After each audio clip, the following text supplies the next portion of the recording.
नमस्कार, आपका NDTV India में आप स्वागत है। मैं हूं दिल्ली के सीबीआई ऑफिस से सौरभ शुक्ला और हमारे साथ मुंबई से सोहित भी जुड़ रहे हैं। इस वक्त हम सीबीआई दफ्तर के बाहर क्यों मौजूद हैं? इसलिए मौजूद हैं क्योंकि यहां पर दिल्ली के सीएम अरविंद केजरीवाल से 16 तारीख यानी परसों दिन रविवार को पूछताछ की जाएगी। आज सीबीआई ने आबकारी घोटाले में अरविंद केजरीवाल को नोटिस दिया है, कहा है कि आइए रविवार को आपसे पूछताछ की जाएगी। इस मामले में सीबीआई पहले ही दिल्ली के पूर्व उप मुख्यमंत्री मनीष सिसोदिया को गिरफ्तार कर चुकी है। 26 फरवरी को उनकी गिरफ्तारी हुई थी। जो आबकारी घोटाला है, कथित आबकारी घोटाला है, उसमें सीबीआई ने भी एफआईआर कर रखी है और उसमें ईडी ने भी एफआईआर कर रखी है। इस मामले में तमाम आम आदमी पार्टी के नेता जेल में बंद हैं। इसके बाद जब नोटिस मिला है तो आम आदमी पार्टी काफी हावी नजर आई। आम आदमी पार्टी के सांसद संजय सिंह ने एक प्रेस कॉन्फ्रेंस की। क्या कुछ कहा संजय सिंह ने, आइए सुनते हैं। आज सीबीआई का सम्मन आ गया। केजरीवाल को सीबीआई का सम्मन भेज रहे हैं। मैं आपको बताना चाहता हूं प्रधानमंत्री जी, आपकी सरकार और आप सर से लेकर पांव तक भ्रष्टाचार में डूबे हुए हैं और अरविंद केजरीवाल जी की लड़ाई ये सीबीआई का सम्मन भेजने से रुकेगी नहीं। हमारे साथ इस वक्त हमारे सहयोगी शरद शर्मा मौजूद हैं। शरद इस प्रेस कॉन्फ्रेंस में भी थे। शरद, एक बहुत बड़ी बात है, दिल्ली के चुने हुए मुख्यमंत्री को सीबीआई ने पूछताछ के लिए बुलाया है। आप सभी नेताओं से बात कर रहे हैं। क्या अरविंद केजरीवाल के जो नजदीकी सूत्र हैं उनसे कुछ बात हुई? क्या रणनीति है आम आदमी पार्टी की? क्वेश्चनिंग के लिए अरविंद केजरीवाल जाएंगे या वक्त मांगेंगे? क्या कुछ करने वाली है आम आदमी पार्टी? सौरभ, देखिए, अभी रणनीति तो बन ही रही है, लेकिन अभी जो पहली नज़र में या जो शुरुआती जो बात निकल के आई है वो ये है कि 16 अप्रैल को अरविंद केजरीवाल पूछताछ के लिए जाएंगे। संभावना व्यक्त यही की जा रही है कि पूरे गाजे बाजे के साथ, पूरे लाव लश्कर के साथ, यानी कि जितने नेता कार्यकर्ता पार्टी के हैं सभी जो हैं पूरा एक प्रदर्शन करते हुए अरविंद केजरीवाल के साथ में सीबीआई हेडक्वार्टर में उनको छोड़ने जाएंगे। जैसा कि उप मुख्यमंत्री मनीष सिसोदिया के साथ में भी हमने देखा था, जब वो गए थे पूछताछ के लिए तो आम आदमी पार्टी नेताओं कार्यकर्ताओं ने प्रदर्शन किया था। खास बात सौरभ इसमें यह है कि जिस तरह से उप मुख्यमंत्री मनीष सिसोदिया को सीबीआई ने पूछताछ के लिए रविवार के दिन बुलाया था, ठीक उसी तरह से मुख्यमंत्री अरविंद केजरीवाल को भी सीबीआई ने रविवार के दिन पूछताछ के लिए बुलाया है। और इसी से इन अटकलों को हवा लग रही है कि क्या जैसे पूछताछ के बाद उप मुख्यमंत्री मनीष सिसोदिया को गिरफ्तार कर लिया गया था, क्या अरविंद केजरीवाल को भी 16 अप्रैल को सीबीआई पूछताछ के बाद गिरफ्तार कर लेगी? अगर ऐसा होता है तो ये अपने आप में शायद ऐसी बात होगी जो हमने कभी शायद नहीं देखी है। हमने ये तो देखा है कि एक सिटिंग चीफ मिनिस्टर, एक चुने हुए मुख्यमंत्री सीबीआई में पूछताछ के लिए जा रहे हैं। हमने देखा है कि जब नरेंद्र मोदी गुजरात के मुख्यमंत्री थे या हेमंत सोरेन जब मुख्यमंत्री थे तो एज ए चीफ मिनिस्टर वो पूछताछ के लिए केंद्रीय जांच एजेंसियों के सामने गए हैं। लेकिन गिरफ्तारी होते हुए जो है एक सिटिंग चीफ मिनिस्टर की हमने अभी तक नहीं देखी है। तो भले ही हम किसी कंक्लूजन पर या किसी अंतिम निर्णय तक ना पहुंचे, लेकिन ये अटकलें तो लगी रही हैं कि क्या जैसे मनीष सिसोदिया गिरफ्तार हुए थे, क्या अरविंद केजरीवाल भी इस मामले में गिरफ्तार हो सकते हैं? जैसा कि बीजेपी नेता लगातार कह रहे हैं कि मनीष सिसोदिया के बाद नंबर अरविंद केजरीवाल का है। तो वो जो अटकलें लग रही थी, जो बातें चल रही थी, वो आज सच साबित हो गई हैं। कम से कम नोटिस तो आ गया है सीबीआई से पूछताछ के लिए। 16 अप्रैल सुबह 11 बजे रविवार के दिन मुख्यमंत्री अरविंद केजरीवाल सीबीआई हेडक्वार्टर जाएंगे पूछताछ के लिए।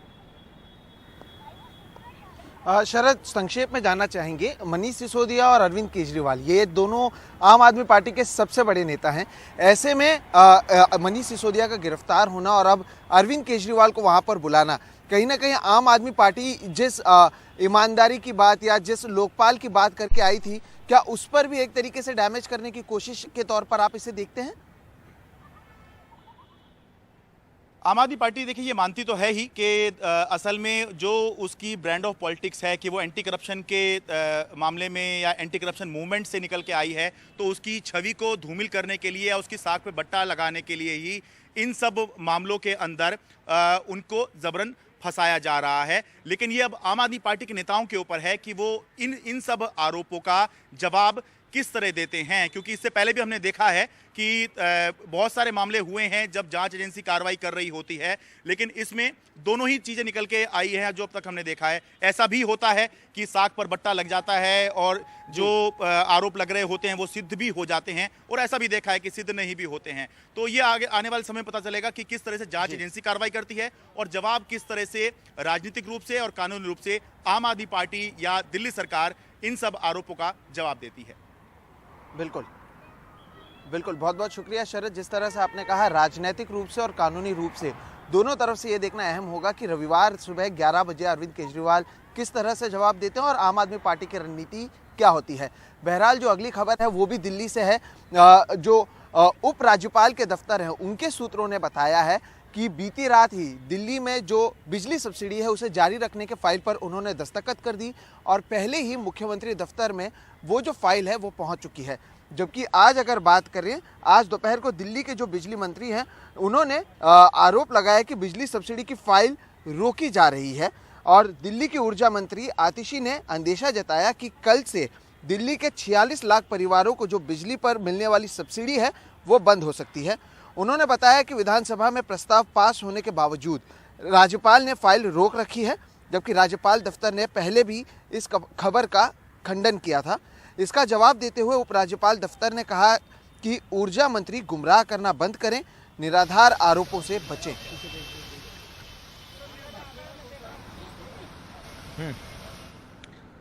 चर्चित भिवानी हत्याकांड, जिसमें गौ तस्करी के आरोप में जुनैद और नासिर को मारा गया, पीटा गया और फिर उन्हें भरतपुर से मेवात और मेवात से भिवानी ले जाकर के हरियाणा में उनके शवों को गाड़ी सहित जला दिया गया। इस मामले में राजस्थान पुलिस ने 2 आरोपी मोनू राणा और गोगी को गिरफ्तार किया है। इन दोनों पर ही 10-10 हजार रुपए का इनाम था। आपको बता दें कि ये पूरी जो घटना है वो फरवरी में हुई थी, 14-15 फरवरी की रात, और 2 महीने की कड़ी मशक्कत के बाद इन 2 हत्यारों को पकड़ा गया। इस पूरे मामले में लगभग 15 आरोपी हैं, जिसमें से सिर्फ अभी तक पुलिस के हाथ 4 ही चढ़ पाए।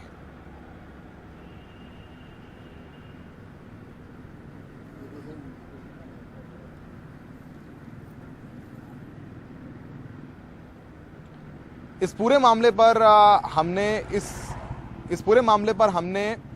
मामले को सुपरवाइज कर रहे आईजी भरतपुर गौरव श्रीवास्तव से बात की। उन्होंने कहा कि इस पूरे मामले में हरियाणा पुलिस की भी भूमिका है, कुछ पुलिस कर्मचारियों की भूमिका है।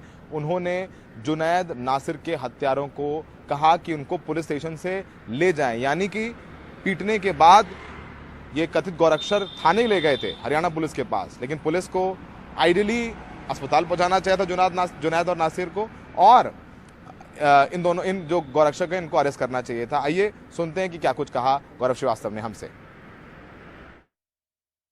जब इन्होंने नासिर और जुनैद का अपहरण किया, इनके साथ गंभीर मारपीट की और किसी प्रकार की कोई गौ तस्करी की गाड़ियां इनसे बरामद नहीं हुई या नहीं पकड़ी गई, तब नेचुरली इनके मन में यह आया कि अब इनका क्या करें, क्योंकि काफी बुरी तरीके से ये दोनों घायल हो चुके थे।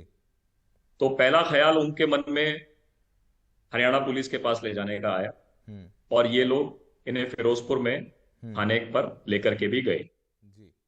इनकी, जैसा आरोपियों ने बताया है, स्वयं बताया है, स्वीकार किया है कि इनकी हालत को देखते हुए पुलिस अधिकारियों ने वहां के इनके खिलाफ कार्रवाई करने से मना कर दिया।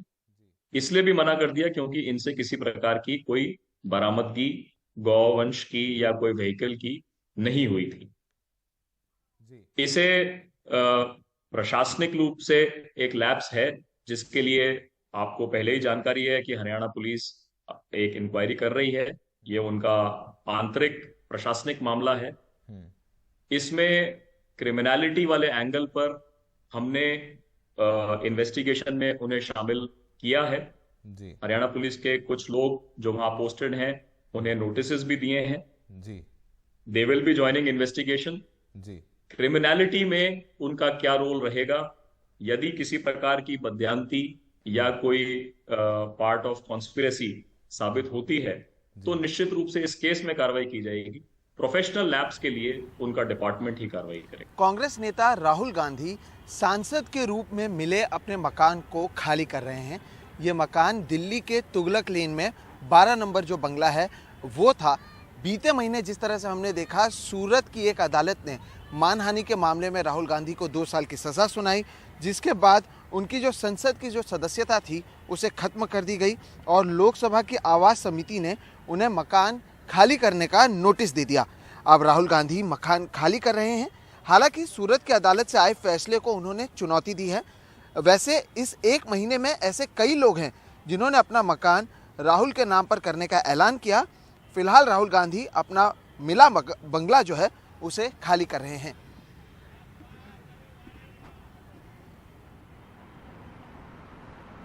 आज प्रधानमंत्री मोदी बिहू के मौके पर असम में हैं और असम में उन्होंने 14,200 करोड़ रुपए की योजनाओं की सौगात दी है। और ये सौगात असम नहीं, पूरे पूर्वोत्तर के जो 7 राज्य हैं उनको मिली है। उन्होंने पूर्वोत्तर को पहला एम्स दिया है। उसके अलावा कई मेडिकल कॉलेजेस खोले जाने का भी ऐलान किया है।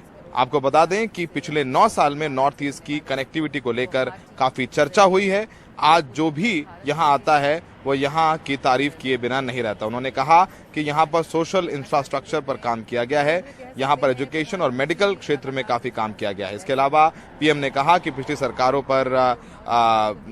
सरकारों ने नॉर्थ ईस्ट से दूरी बनाए रखी, जिससे यहां का विकास कम हुआ, पर हमने यहां सेवा भाव से काम किया और यहां का तेजी से विकास हुआ। ये सब प्रधानमंत्री मोदी ने आज ये गुवाहाटी में कहा है। आजकल एक नई बीमारी देखने को मिल रही है। मैं देश में कहीं भी जाता हूं, उत्तर में, दक्षिण में, नॉर्थ ईस्ट में, पिछले 9 वर्षों में हुए विकास की चर्चा करता हूं तो कुछ लोगों को बहुत परेशानी हो जाती है। ये नई बीमारी है। वो शिकायत करते हैं कि दशकों तक उन्होंने भी देश पर राज किया है, उन्हें क्रेडिट क्यों नहीं मिलता। क्रेडिट के भूखे लोगों और जनता पर राज करने की भावना ने देश का बहुत अहित किया है। देश भर की अगर बात करें तो फिलहाल गर्मी बहुत ज़्यादा बढ़ रही है। महाराष्ट्र की अगर बात करें तो यहाँ पर भी इसका काफ़ी असर देखने मिल रहा है। 1 मार्च से लेकर 12 अप्रैल यानी महज 43 दिनों में महाराष्ट्र की अगर बात करें तो हीट स्ट्रोक यानी लू के 357 संदिग्ध मरीज मिले हैं। और ये मरीज मुंबई उपनगरीय इलाकों में सबसे ज़्यादा यानी 72 संदिग्ध मरीज मिले हैं। नंदुरबार में 64 और यवतमाल में 46 मामले ऐसे सामने आए हैं। प्रदेश के ऐसे कई जिले हैं जहां पर तापमान 40 डिग्री के पार पहुंच चुका है।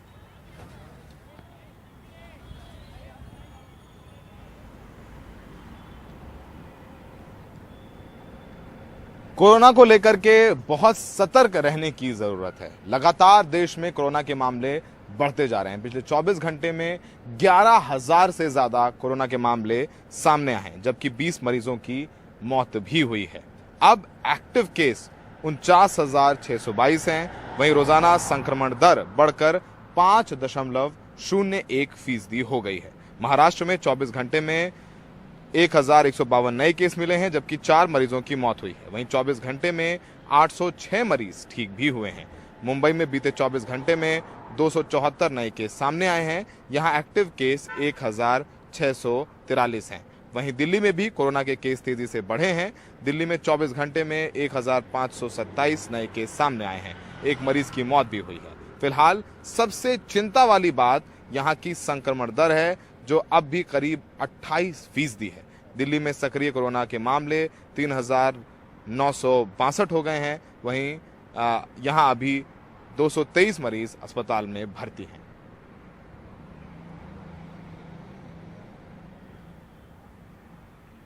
तो वहीं बुलेटिन में फिलहाल वक्त है एक ब्रेक का। ब्रेक के बाद आपको बताएंगे जम्मू कश्मीर के उधमपुर में गिरे एक फुटओवर ब्रिज के बारे में, जिसमें कई लोग घायल हुए हैं। क्या है पूरा मामला, बताएंगे आपको ब्रेक के बाद।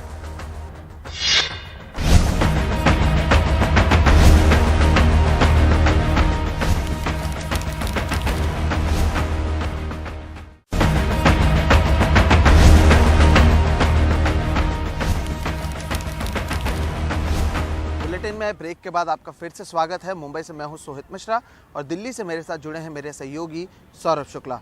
अब बात करते हैं जम्मू कश्मीर की, जहां पर उधमपुर में एक फुट ओवर ब्रिज गिर गया है। बैसाखी के जश्न के समय ये फुट ओवर ब्रिज गिरा है और हादसे में 80 लोग घायल हुए हैं, जिसमें से 20 से ज़्यादा लोग, उनकी हालत गंभीर है। कुछ लोगों को इलाज के लिए जिला अस्पताल में भर्ती कराया गया है।